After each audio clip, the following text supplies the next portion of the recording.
Hello everyone, आज हम पढ़ेंगे second chapter of history, socialism in Europe and the Russian revolution. So last chapter में हमने पढ़ा था कि कैसे फ्रेंच रेवोल्यूशन के बाद फ्रीडम एंड इक्वालिटी जैसे आइडियाज पूरे यूरोप में फैलने लगे। हमने ये भी पढ़ा था कि पहले फ्रेंच सोसाइटी जो 3 एस्टेट्स में डिवाइडेड थी, रेवोल्यूशन के बाद पीपल रियलाइज्ड कि ये जो सोशल स्ट्रक्चर है उसको चेंज करना पॉसिबल है और ये सोसाइटी कैसे चलनी चाहिए उसके बारे में लोगों के अलग अलग आइडियाज थे एंड इन आइडियाज को अलग अलग कैटेगरीज में डिवाइड कर सकते हैं, जैसे liberals, radicals and conservatives. Liberals वो लोग थे जो सोसाइटी में चेंज लाना चाहते थे। दे वांटेड कि सोसाइटी में हर तरह के रिलीजन के लोग एक दूसरे के साथ अच्छे से रह सकें, बट उनको ये नहीं चाहिए था कि कोई डायनेस्टी रूल करे या उस डायनेस्टी के पास बहुत पावर हो। दे वांटेड लोगों के राइट्स को प्रोटेक्ट करे गवर्नमेंट, और ये गवर्नमेंट रिप्रेजेंटेटिव गवर्नमेंट हो, यानी जो लोगों के वोट के थ्रू बनी हो, और ये गवर्नमेंट जो भी लॉज बनाए वो लॉज एक well trained and independent judiciary define करें। But liberals were not like democrats, universal adult franchisee, यानी हर सिटीजन को वोट देने का राइट है। इसको लेके लिबरल्स और डेमोक्रेट्स के व्यूज काफी अलग थे। डेमोक्रेट्स चाहते थे कि सबको वोट देने का राइट हो, बट इसको लेके liberals were against. They wanted सिर्फ मेन जिनके पास प्रॉपर्टी हो वही वोट दें, बाकी कोई भी वोट नहीं दे। इनफैक्ट कोई वुमेन को भी वोट देने का राइट ना हो। रेडिकल्स वांटेड कि गवर्नमेंट कंट्री की मेजोरिटी की पसंद की हो। रेडिकल्स डिडंट वांट कि रिच लैंड ओनर्स या फैक्ट्री ओनर्स उनके पास प्रिविलेजेस हो। So they were okay with private property, but ये नहीं चाहते थे कि बहुत सारी प्रॉपर्टी कुछ ही लोगों के पास सीमित हो। एंड दे सपोर्टेड वुमेन का right to vote. Conservative on the other hand, liberals और रेडिकल दोनों से काफी अलग थे। उनको बिल्कुल नहीं पसंद था कोई भी चेंज सोसाइटी में, बट फ्रेंच रेवोल्यूशन आने के बाद they were ready to change, but उनका बस ये मानना था कि चेंजेस हों बट थोड़ा slowly. Industrial society and social change, ये जो टाइम था it was full of social and economic change. New cities came up और नए नए इंडस्ट्रियल रीजन बनने लगे। रेलवे नेटवर्क एक्सपैंड हुआ एंड इंडस्ट्रियल रेवोल्यूशन शुरू हो गया। इंडस्ट्रियलाइजेशन की वजह से बहुत सारे main, women and children factories में आके काम करने लगे। वर्क आवर्स बहुत ज्यादा था और जो पैसा मिलता था वो बहुत ही कम। हाउसिंग और सैनिटेशन की भी परेशानी होने लगी। ये सब देख के लिबरल्स एंड रेडिकल्स इन सब परेशानी का सोल्यूशन देखने में लग गए। दे वांटेड कि जो भी इंडस्ट्रियल रेवोल्यूशन हो रहा है इसका बेनिफिट जो लोग काम कर रहे हैं उनको भी जाना चाहिए in the form of better education and healthy economy. ये आइडिया सुन के बहुत सारे लोग इनसे प्रभावित हुए और वो जाके लिबरल्स और रेडिकल्स के साथ जुड़ गए। तो बहुत सी कंट्रीज में जैसे France, Germany, Italy and Russia में रेवोल्यूशनरी एक्टिविटीज होने लगी वहां के मोनार्क को हटाने के लिए।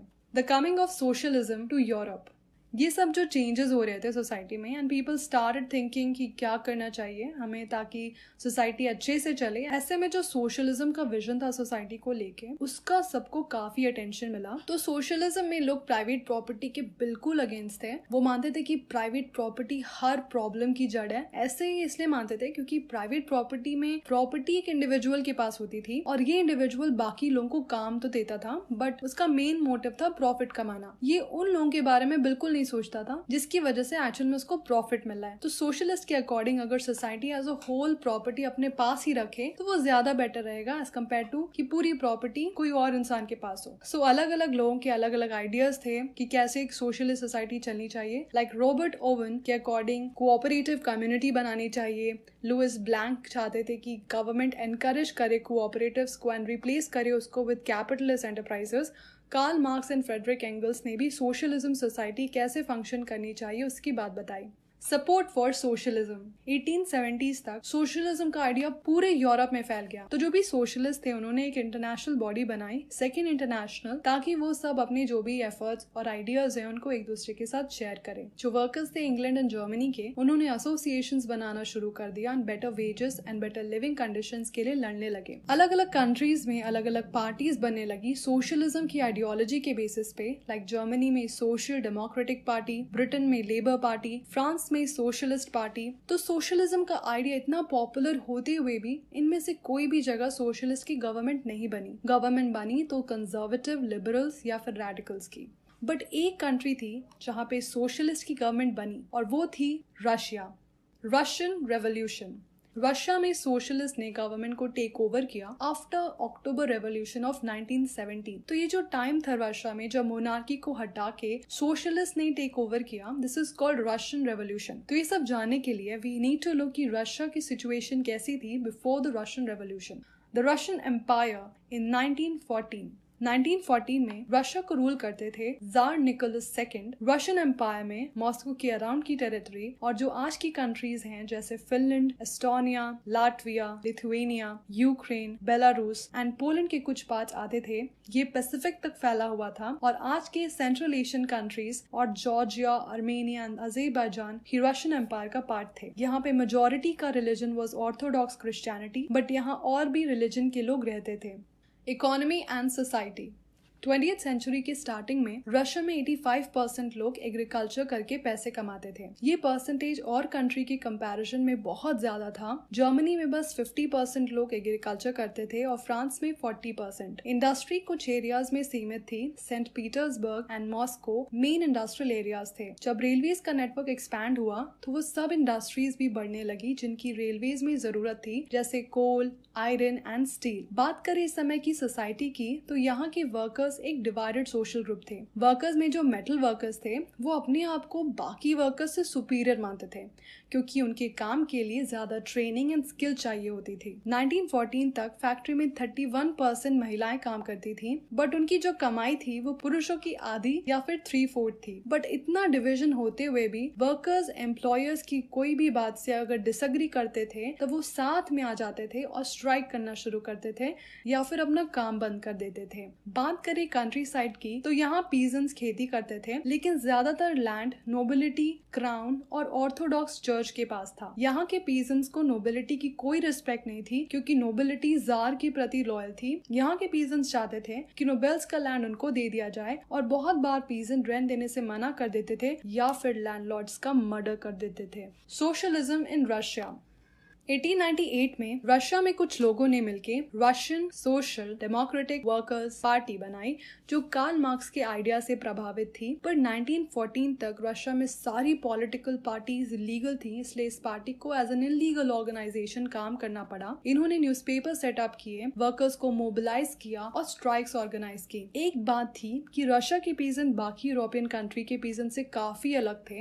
ऐसा इसलिए था क्योंकि रशिया में जो अरेबल लैंड था वो पूरा कम्यून के पास था और ये कम्यून खुद से फील्ड्स डिवाइड करके पीजेंट्स में बांटती थी डिपेंडिंग अपॉन किसके घर में कितने अडल्ट मेंबर्स हैं। और क्योंकि फैमिली का साइज बदलता रहता था विद टाइम, इसलिए कम्यून खुद से सेंसस लेके वापस से लैंड को एलोकेट करती रहती थी। इसलिए जो रशियन सोशलिस्ट थे उनको लगा कि वर्कर्स से बेटर है हम पीजेंट्स को रेवोल्यूशन का मेन फोर्स बनाएं, क्योंकि ये जो पूलिंग का सिस्टम है that has made them natural socialist. तो इसलिए जो सोशलिस्ट थे वो कंट्री साइड में ज्यादा एक्टिव थे और 1900 में इन्होंने सोशलिस्ट रेवोल्यूशनरी पार्टी भी बनाई जो पीजेंट की डिमांड्स के लिए स्ट्रगल करती थी। पीजेंट्स को लेके social Democrats and social revolutionaries में काफी डिसएग्रीमेंट्स थी। लेनिन जो कि सोशलिस्ट डेमोक्रेटिक पार्टी का था, उसको लगा कि पीजेंट्स एक ग्रुप नहीं है, इनमें से कुछ पुअर हैं बट कुछ रिच भी हैं, इसलिए they can not be a part of social movement. फिर later on Russian Social Democratic Workers Party split हो गई in Bolshevik party and Menshevik party. Bolsheviks believe कि जार की ऐसी रिप्रेसिव सोसाइटी में जरूरी है कि पार्टी डिसिप्लिन्ड हो और अपने मेंबर्स के नंबर और क्वालिटी को कंट्रोल करके रखे।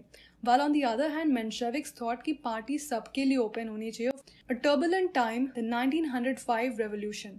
रशिया ऑटोक्रेसी था। बाकी यूरोपियन कंट्री में जहाँ पार्लियामेंट थी, यहाँ पे जार के पास ही पूरी अथॉरिटी थी और उसे कोई भी पार्लियामेंट को फेस नहीं करना पड़ता था, तो वो सारे डिसीजंस अपनी मर्जी से लेता था। And meanwhile Russia was fighting a war with Japan क्योंकि उन दोनों को कोरिया और मंचूरिया चाहिए था। एंड इस वॉर में रशिया बार बार हारा था, but tsar Nicholas second was convinced कि Russia would win and he decided that Russia will continue to fight. But इस वॉर में जापान डिसाइसिवली वन एंड इस सब वॉर की वजह से रशिया में इंटरनल डिस्कॉन्टेंट बढ़ने लगा and that led to violence in Saint Petersburg, जिसको कि ब्लडी संडे मैसेकर बोलते हैं। सो 1904 का समय रशिया के वर्कर्स के लिए बहुत खराब था। चीजों का दाम इतना बढ़ रहा था कि उनकी रियल इनकम बहुत कम हो गई। ये सब देख के वर्कर्स ने लार्ज नंबर्स में वर्कर्स एसोसिएशन की मेंबरशिप लेना शुरू कर दिया। मीनवाइल जो रेवोल्यूशनरी लीडर्स थे लाइक लेनिन, उन सबको एग्जाइल कर दिया गया। देन ऑन 22 जनवरी 1905 में जब वर्कर्स का group which was led by father upon वो विंटर पैलेस के पास आए अपनी मांग बताने के लिए, तब इंपीरियल फोर्सेस ने उन पे ओपन फायर कर दिया, जिसकी वजह से लगभग 100 वर्कर्स मर गए और 300 घायल हो गए। इस इंसिडेंट को ब्लडी संडे बोलते हैं। इसके बाद पूरी कंट्री में स्ट्राइक्स होने लगी। स्टूडेंट बॉडीज ने कंप्लेन किया about lack of civil liberties and universities भी बंद होने लगी। लॉयर्स, डॉक्टर्स, इंजीनियर और जो भी मिडिल क्लास वर्कर्स थे उन्होंने यूनियन ऑफ यूनियंस एस्टैब्लिश किया और उन्होंने डिमांड किया कि एक कॉन्स्टिट्यूएंट असेंबली बनाई जाए। और ये रेवोल्यूशन की वजह से जार ने अलाउ कर दिया एक इलेक्टेड कंसल्टेटिव पार्लियामेंट बनाने का, which is called Duma. But tsar ने फर्स्ट दूमा को 75 डेज के अंदर ही डिसमिस कर दिया। फिर उन्होंने 3 महीने बाद सेकेंड दूमा को इलेक्ट कर दिया। उनको नहीं चाहिए था कि कोई भी तरीके से उनकी अथॉरिटी को कोई क्वेश्चन करे या उनके पावर्स कोई छीने।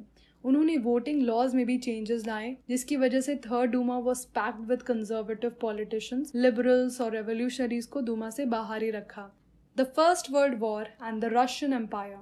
1914 में यूरोप में 2 ग्रुप्स में लड़ाई शुरू हो गई। एक तरफ जर्मनी, ऑस्ट्रिया एंड टर्की थे, जिनको सेंट्रल पावर्स कहते हैं, और दूसरी तरफ फ्रांस, ब्रिटेन और रशिया थे। और क्योंकि इन कंट्रीज की पूरे वर्ल्ड में कॉलोनीज थी, इसलिए ये वॉर सिर्फ यूरोप तक ही सीमित नहीं थी, बल्कि यूरोप के बाहर भी हुई। इसलिए इस वॉर को वर्ल्ड वॉर कहते हैं। स्टार्टिंग में रशिया में वॉर बहुत पॉपुलर थी, सब लोगों ने मिलकर जार को सपोर्ट किया। बट जैसे जैसे वॉर चलती रही, जार ने दूमा में जो मेन पार्टीज थी उनसे कंसल्ट करना बंद कर दिया। इसकी वजह से जार के लिए सपोर्ट भी कम होने लगा। एंटी जर्मन सेंटिमेंट्स इतने ज्यादा होने लगे कि सेंट पीटर्सबर्ग, जो कि एक जर्मन नाम है, उसका नाम बदल करके पेट्रोग्राड कर दिया गया। और जो जरीना थी, यानी कि जो रानी थी अलेक्जेंड्रिया, वो जर्मन एंसेस्ट्री की थी। और जो राजा के एडवाइजर्स थे, स्पेशली मॉन्क कॉल्ड रास्पुतिन, इन सब ने मिलकर ऑटोक्रेसी को इतना पॉपुलर बना दिया कि लोग उनसे बिल्कुल थक गए थे। मीनवाइल जो वर्ल्ड वॉर हो रही थी वो ईस्टर्न फ्रंट पे अलग और वेस्टर्न फ्रंट में अलग तरह की हो रही थी। वेस्ट की तरफ आर्मी ट्रेंचेस से लड़ती थी, जबकि ईस्ट में आर्मी को बहुत चलना पड़ता था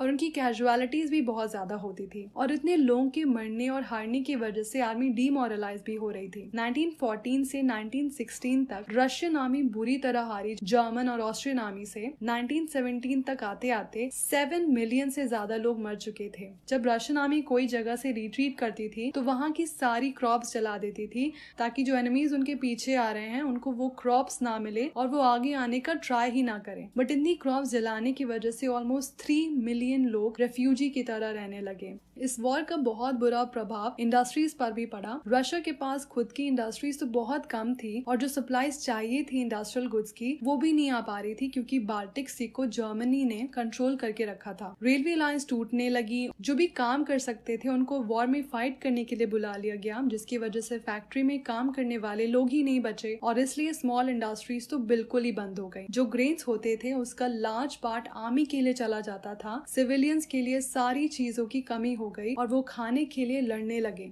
the February revolution in Petrograd.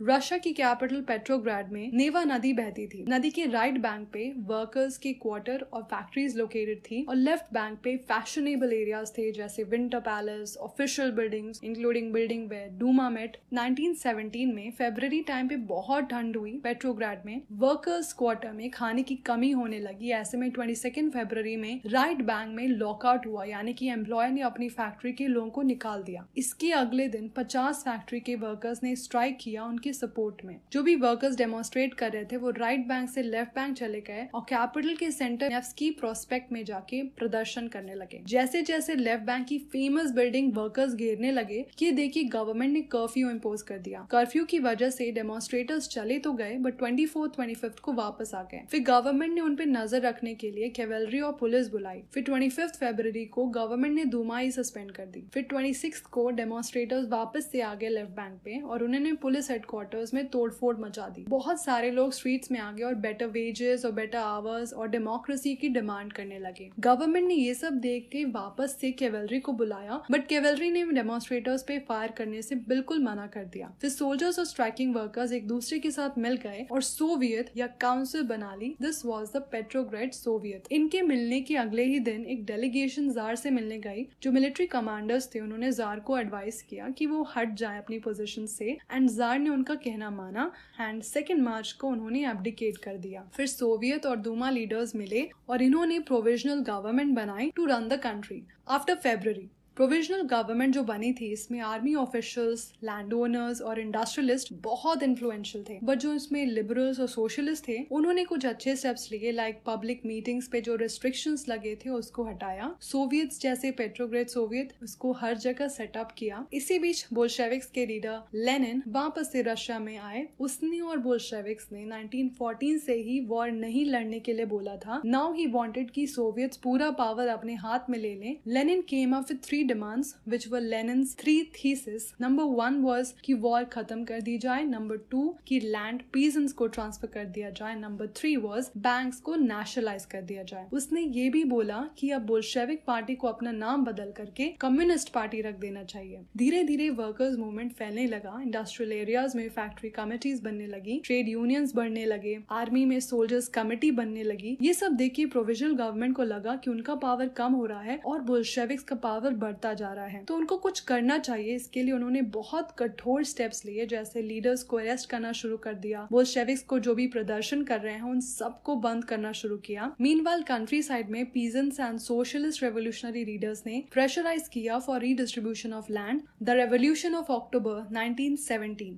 जैसे जैसे प्रोविजनल गवर्नमेंट और बोल्शेविक्स में लड़ाई बढ़ने लगी, लेनिन को लगा कि प्रोविजनल गवर्नमेंट डिक्टेटरशिप सेटअप कर देगी। उसने डिस्कशंस करना शुरू किया to start an uprising against the government. Bolsheviks के जो भी सपोर्टर्स थे आर्मी, सोवियट्स और फैक्ट्रीज में, वो सब साथ आए। ऑन 16 अक्टूबर 1917 उसने पेट्रोग्राड सोवियत और बोल्शेविक्स को परसुएट किया for a socialist seizure of power, जिसके लिए एक मिलिट्री रेवोल्यूशनरी कमिटी बनाई सोवियट्स ने, which was under Leon Trotsky. So finally 24 अक्टूबर 1917 में अपराइजिंग शुरू हुई। प्राइम मिनिस्टर केरेंस्की को लगा कुछ गड़बड़ है, तो आर्मी बुलाने चला गया। जो मिलिट्री मैन गवर्नमेंट के लॉयल थे उन्होंने बोल्शेविक की न्यूज़पेपर की 2 बिल्डिंग सीज कर ली और टेलीफोन और टेलीग्राफ ऑफिस और विंटर पैलेस को प्रोटेक्ट करने लगे। In a swift response military revolutionary committee ने अपने सपोर्टर्स को ऑर्डर किया कि गवर्नमेंट बिल्डिंग को सीज करो और मिनिस्टर्स को अरेस्ट करो। रात तक सारी सिटी कमेटी के कंट्रोल में थी और मिनिस्टर्स ने भी सरेंडर कर दिया था। फिर all Russia congress of Soviets की मीटिंग में मेजॉरिटी ने बोल्शेविक्स के एक्शन को सही बताया। What changed after October? Most industries and banks nationalise हो गए थे नवंबर 1917। बोल्शेविक्स प्राइवेट प्रॉपर्टी के बिल्कुल अगेंस्ट थे और इसलिए उन्होंने लैंड को सोशल प्रॉपर्टी डिक्लेयर कर दिया और पीजेंट्स को अलाउ कर दिया नोबिलिटी की प्रॉपर्टी छीनने के लिए। उन्होंने आर्मी एंड ऑफिशियल्स के यूनिफॉर्म भी बदलवा दिए आफ्टर अ क्लोथिंग कॉम्पिटिशन, जिसमें एक हैट को भी सेलेक्ट किया गया, that came to be known as Soviet hat. Bolshevik party का नाम बदलकर रशियन कम्युनिस्ट पार्टी हो गया। नवंबर 1917 में बोल्शेविक ने कॉन्स्टिट्यूएंट असेंबली बनाने के लिए इलेक्शंस करवाए, बट इन इलेक्शंस में उनकी मेजॉरिटी ही नहीं बनी। जनवरी 1918 में कॉन्स्टिट्यूएंट असेंबली ने बोल्शेविक पार्टी ने जो भी मेजर्स लिए थे उन सबको रिजेक्ट कर दिया। ये देख के लेनिन ने असेंबली को ही डिसमिस कर दिया। ही थॉट कि असेंबली से ज्यादा डेमोक्रेटिक तो all Russian congress of Soviets है। फिर March 1918 despite other political allies की opposition they made peace with Germany at Brest Litovsk. आगे आने वाले सालों में Bolsheviks became the only party to participate in the elections to the all Russia congress of Soviets, जो कि कंट्री की parliament बन गई। सो मतलब रशिया वन पार्टी स्टेट बन गया। वहां पे ट्रेड यूनियंस पार्टी के कंट्रोल में थे। कोई भी बोल्शेविक को क्रिटिसाइज करता था तो सीक्रेट पुलिस उनको पनिश करती थी। सो पहले तो बहुत से यंग लोग सोशलिज्म और चेंज के नाम पे पार्टी के साथ खड़े थे, बट जब पार्टी के हाथ में पावर आया और उन्होंने जो सेंसरशिप लगाई और लोगों को पनिश करना शुरू किया, इस वजह से बहुत लोग डिसअपॉइंट हो गए। The civil war. जब बोल्शेविक्स ने लैंड डिस्ट्रीब्यूशन ऑर्डर किया तो रशियन आर्मी टूटने लगी। जो पीजेंट्स थे उनमें उनको अपने घर जाने का मन होने लगा फॉर लैंड डिस्ट्रीब्यूशन और वो चले गए। जो नॉन बोल्शेविक सोशलिस्ट, लिबरल्स और ऑटोक्रेसी के सपोर्टर्स थे उनके लीडर्स साउथ रशिया चले गए और ट्रूप्स ऑर्गेनाइज करने लगे बोल्शेविक्स यानी कि द रेड से लड़ने के लिए। ड्यूरिंग 1918-1919 द ग्रीन्स यानी social revolutionaries and the whites यानी प्रो ज़ारिस्ट ज्यादातर रशियन एम्पायर को कंट्रोल करने लगे और उनकी हेल्प बाहर की ट्रूप जैसे कि France, American, Britain and Japan ने भी की, क्योंकि ये नहीं चाहते थे कि रशिया में सोशलिज्म आए। इन सारे ट्रूप्स ने मिलके बोल्शेविक से सिविल वॉर की। व्हाइट्स में जो प्राइवेट प्रॉपर्टी के सपोर्टर्स थे उन्होंने बहुत हार्श स्टेप्स लिए उन पीजेंट्स के खिलाफ जिन्होंने लैंड सीज किया हुआ था। इन एक्शंस की वजह से नॉन बोल्शेविक्स को जो भी सपोर्ट किया था लोगों ने, वो सब खत्म हो गया एंड बाय जनवरी 1920 वापस से सारी पावर्स बोल्शेविक्स के पास आ गई, making a socialist state. Civil war के टाइम बोल्शेविक्स ने सारी बैंक्स को नेशनलाइज कर दिया था और जो लैंड सोशलाइज कर दिया गया था वहाँ पीजेंट्स को कल्टीवेट करने दिया गया। सेंट्रलाइज प्लानिंग का कॉन्सेप्ट इंट्रोड्यूस किया गया। ऑफिशियल्स ने डिसाइड किया कि इकोनॉमी कैसे चलनी चाहिए और इसी हिसाब से अगले 5 साल के लिए टारगेट सेट कर दिए गए और उसके बेसिस पे इन्होंने 5 ईयर प्लान बनाए। पहले 2 5 ईयर प्लान के लिए गवर्नमेंट ने सारी चीजों की प्राइस फिक्स कर दी ताकि इंडस्ट्रियल ग्रोथ अच्छे से हो और ऐसा हुआ भी। इंडस्ट्रियल प्रोडक्शन काफी बढ़ा और कई नई सिटीज भी आ गई। बहुत से अच्छे स्टेप्स लिए गए, like extended schooling system develop किया गया, क्रेचेस बनाए गए विमेन वर्कर्स के बच्चों के लिए, चीप हेल्थ केयर प्रोवाइड किया गया। बट ये सब का इफेक्ट काफी अनइवन था क्योंकि गवर्नमेंट की रिसोर्सेज लिमिटेड थी। स्टालिनिज्म एंड कलेक्टिवाइजेशन 1927-1928 तक आते आते ग्रेन्स की काफी कमी होने लगी सोवियत रशिया में। गवर्नमेंट ग्रेन्स का प्राइस फिक्स करती थी बट पीजेंट्स ने मना कर दिया था उस प्राइस पे ग्रेन्स बेचने के लिए। स्टालिन, जो कि लेनिन की डेथ के बाद पार्टी को हेड कर रहा था, उसने बहुत फर्म इमरजेंसी मेजर्स लिए। उसको लगा कि जो रिच पीजेंट्स या ट्रेडर्स हैं कंट्री साइड में, उन्होंने ग्रेन्स को अपने पास रखा हुआ है क्योंकि उनको चाहिए था कि जब प्राइस बढ़े तो वो ग्रेन्स बेचे और उनको ज्यादा प्रॉफिट हो। तो स्टालिन ने इन सारी चीजों को खत्म करने के लिए ग्रेन्स को ही कॉन्फिस्केट कर लिया। 1928 में पार्टी मेंबर्स ने सारे ग्रेन्स प्रोड्यूसिंग एरिया में जाके ग्रेन्स कलेक्ट करना शुरू किया और कुलक्स की रेड शुरू की। Kulaks were well to do farmers but shortages उसके बाद भी थी, इसलिए पार्टी ने डिसीजन लिया टू कलेक्टिवाइज फार्म्स क्योंकि 1917 के बाद लैंड पीजेंट को दे दिए गए थे, जिसकी वजह से फार्मिंग के लिए लैंड बहुत छोटे हो गए थे और मॉडर्न फार्म्स डेवलप करने के लिए, उसमें मशीनरी यूज करने के लिए फार्म का साइज बड़ा होना चाहिए था। तो फिर इसलिए उन्होंने कुलक्स को एलिमिनेट करना शुरू किया और पीजेंट से लैंड लिया और एक state controlled large farm establish किया और ये शुरुआत हुई स्टालिन के कलेक्टिवाइजेशन प्रोग्राम की। 1929 से सारे पीजेंट्स को फोर्स किया पार्टी ने कलेक्टिव फार्म्स में काम करने के लिए और इसका जो भी प्रॉफिट था वो सब में शेयर किया जाता था। बट पीजेंट्स को ये कलेक्टिवाइजेशन मेथड अच्छा नहीं लगा और प्रोटेस्ट में उन्होंने अपने लाइफ स्टॉक ही डिस्ट्रॉय कर दिए। जो भी कलेक्टिवाइजेशन के अगेंस्ट था उन सबको पनिशमेंट मिली, कुछ को डिपोर्ट किया तो कुछ को एग्जाइल। पर इतना करने के बाद भी प्रोडक्शन नहीं बढ़ी ग्रेन्स की। इनफैक्ट 1930 to 33 में इतनी गंदी हार्वेस्ट हुई कि 4 मिलियन से ज्यादा लोगों की डेथ हो गई रशिया में। पार्टी के अंदर ही बहुत लोगों ने प्लान्ड इकोनॉमी में इंडस्ट्रियल प्रोडक्शन को लेके और स्टालिन की कलेक्टिवाइजेशन प्रोग्राम को क्रिटिसाइज किया। बट स्टालिन और उसके सिंपथाइजर्स ने उन क्रिटिक्स को सोशलिज्म के अगेंस्ट कॉन्स्पिरेसी करने का ब्लेम किया और 1939 तक 2 मिलियन लोगों को इसकी वजह से या तो जेल जाना पड़ा या उन्हें लेबर कैंप्स में भेज दिया गया। बट उनकी किसी ने भी हेल्प नहीं की। बहुत से लोगों को टॉर्चर किया गया और उनसे फॉल्स कन्फेशंस कराए गए और उनको एग्जीक्यूट कर दिया गया। The global influence of Russian revolution and USSR. बाकी सोशलिस्ट पार्टी जो थी यूरोप में, उन्होंने बिल्कुल अप्रूव नहीं किया जिस तरीके से बोल्शेविक्स ने पावर अपने हाथ में लिया। बट एक वर्कर स्टेट बनाना पॉसिबल है ये सोच के सोशलिस्ट काफी एक्साइटेड थे। बहुत से लोग जो यूएसएसआर के बाहर थे, उन्होंने conference of the people of the east में पार्टिसिपेट किया और बोल्शेविक्स ने कॉमिंटर्न बनाया। कुछ लोगों को communist university of the workers of the east में एजुकेशन मिली और जब वर्ल्ड वॉर 2 हुई तब यूएसएसआर ने सोशलिज्म को और भी फेमस कर दिया। बट बाय 1950s रशिया में ही लोगों ने रियलाइज किया कि जिस तरह की गवर्नमेंट लोग बनाना चाहते थे आफ्टर रशियन रेवोल्यूशन, वैसे रियलिटी में नहीं बनी। इनफैक्ट वर्ल्ड सोशलिस्ट मूवमेंट ने भी रिकॉग्नाइज किया कि सब सही नहीं है। यूएसएसआर में एक बैकवर्ड कंट्री एक ग्रेट पावर बन गई, उसकी एग्रीकल्चर एंड इंडस्ट्री डेवलप हो गई और जो पुअर थे उनको खाने के लिए खाना मिल रहा था, बट उसने अपने ही लोगों को एसेंशियल फ्रीडम नहीं दी थी।